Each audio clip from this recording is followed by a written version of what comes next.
అలాగా? అవునమ్మా. ఊరందరి ముందు ఉత్తముడుగా నటిస్తూ ఎన్నో అమాయక జీవితాలను మట్టిపాలు చేసిన ఆ నీచుడి మీద పగ తీర్చుకుంటానని శపథం కూడా చేశాను. ఉండమ్మా, వస్తా.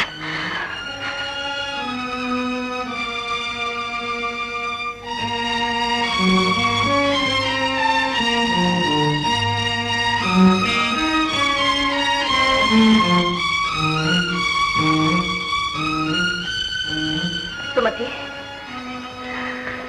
మీ కుటుంబాన్ని నాశనం చేసిన శశిభూషణ్ ఇందులో ఉన్నాడేమో చూడమ్మా. అవునమ్మా, ఈ పాపాత్ముడే. సుమతి. భాస్కర్, నువ్వెప్పుడు వచ్చావు? నా మాట సరే, నాన్నగారి ఫోటో చూసి ఈ సుమతి అందాన్ని మాట్లాడుతోందేమిటి? ఇతనే మీ నాన్న? భయపడకమ్మా, వారే భాస్కర్ తండ్రి. నీ కుటుంబాన్ని నాశనం చేసింది మాత్రం వారు కాదు, భాస్కర్ పినతండ్రి. పినతండ్రి? ఏమిటమ్మా వింతగా మాట్లాడుతున్నావు? అవును నాయన, నువ్వు సాధారణ కుటుంబంలో పుట్టలేదు, సంపన్న కుటుంబంలోనే పుట్టావు. మీ నాన్నగారిని ఊరంతా దైవంలాగా పూజించేవారు. అటువంటి వారికి నాగభూషణం అని ఒక తమ్ముడుండేవాడు. వాళ్ళిద్దరూ అచ్చుగుద్దినట్లు ఒకేలాగా ఉండేవారు. అంతేకాదు, గొంతుకులు కూడా తేడా లేదు. నీ చిన్న నాస్తిలో భాగం పంచుకుని వెళ్ళిపోయాడు. దుర్వ్యసనాలకు లోని సర్వనాశనం అయిపోయాడు. అయ్యో, తోడబుట్టిన తమ్ముడు పాడైపోయాడే అన్న జాలితో మీ నాన్నగారు మళ్ళీ అతన్ని తీసుకొచ్చి ఇంట్లో పెట్టుకున్నారు. ఇలాగుండగా ఒకనాడు వ్యాపార రీత్యా ఇద్దరూ కలిసి రంగూను బయలుదేరారు. లక్ష్మి, లక్ష్మి, వస్తున్నాక.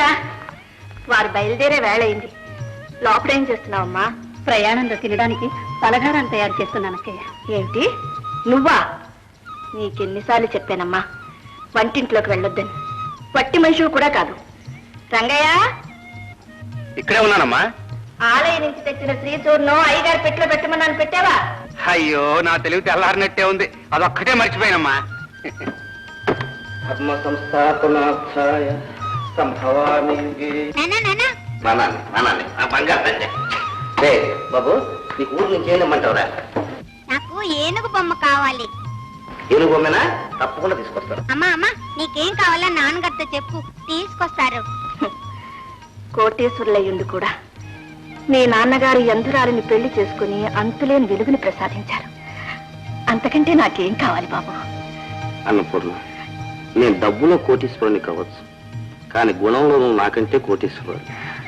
నీ ప్రేమానురాగాల ముందు నా డబ్బెంత చెప్పు. ప్రియమైన నాగభూషణానికి, నర్సు శారదను నువ్వే బలాత్కరించి హత్య చేశావన్న విషయం పోలీసులకు తెలిసిపోయింది. నీ కోసం వాళ్ళని చోట్ల గాలిస్తున్నారు. ఏ క్షణంలోనైనా వాళ్ళక్కడికి రావచ్చు. అక్కడి నుండి తప్పించుకుని పారిపో.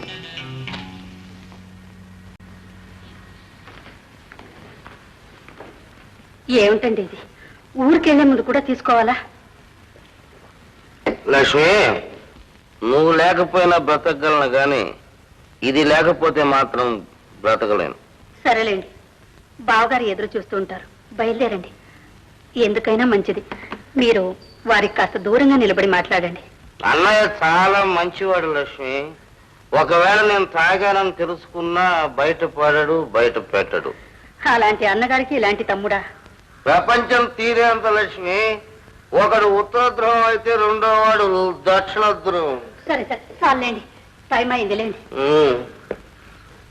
అన్నపూర్ణ, నా ప్రయాణం జయప్రదం కావాలని భగవంతుని కోరుకుంటూ నీ చేతితో ₹1. అందరి మేలు కోరే మిమ్మల్ని ఆ భగవంతుడు ఎప్పుడూ చల్లగా చూస్తాడు. క్షేమంగా వెళ్ళి లాభంగా రండి.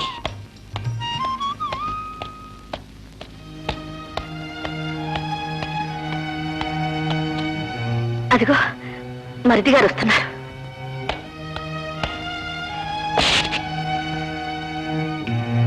ఇది మీకు దేవుడిచ్చిన వరం అమ్మగారు.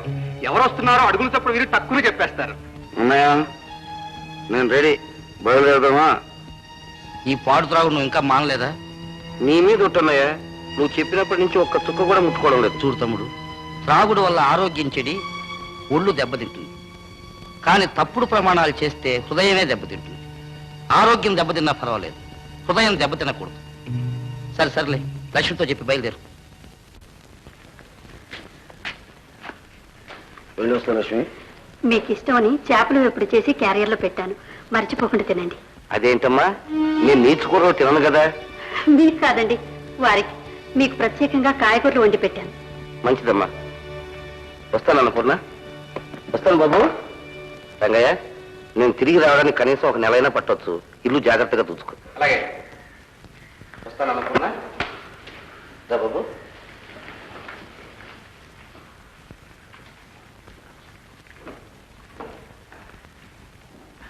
నెలలో తిరిగి వస్తామని చెప్పి వెళ్ళిన వాళ్ళు 2 నెలలైనా తిరిగి రాలేదు. కనీసం ఒక ఉత్తరమైనా రాయలేదు. వాళ్ళ రాక కోసం మీ పిన్ని నేను అనుక్షణం ఎదురు చూస్తూ ఉండేవాళ్ళం.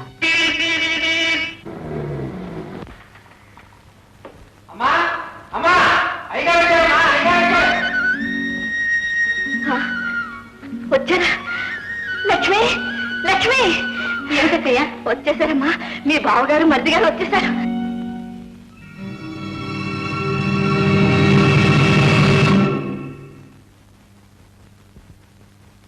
రండి రండి. అక్కడ ఇన్నాళ్ళు ఉండిపోయారే, వెళ్ళిన పని మనకి అనుకూలంగా జరిగిందా? ఏమండి మాట్లాడరే? బావగారు, మీ తమ్ముడు గారు ఏరి? చెప్పటానికి నోరు రావటం లేదు లక్ష్మి. దేవుడు మనకు తీరని అన్యాయం చేశాడు.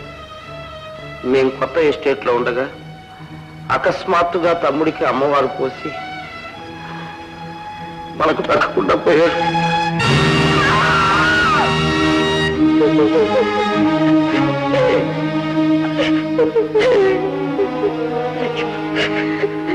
ఊరుకోమ్మా. ఊరుకో లక్ష్మి. విధి వ్రాతను ఎవరు తప్పించగలరు? వాడికి మనకు రుణం తీరిపోయింది. ఈ పరిస్థితుల్లో నువ్వు కాస్త ధైర్యంగా ఉండాలి. బావగారు, మీరు మాకు సెలవు ఇప్పిస్తే. బావగారు, లక్ష్మిని పుట్టింటికి పంపించడం నాకు ఏమాత్రం ఇష్టం లేదు. కానీ సాంప్రదాయం ప్రకారం మీరు అడుగుతున్నారు కనుక తప్పదు. పుట్టింట్లోనైనా లక్ష్మికి మనశ్శాంతి దొరికితే నాకు అంతకంటే కావాల్సిందే ఉంది. లక్ష్మి, టైం అవుతుంది, బయలుదేరదాం రామ్మా.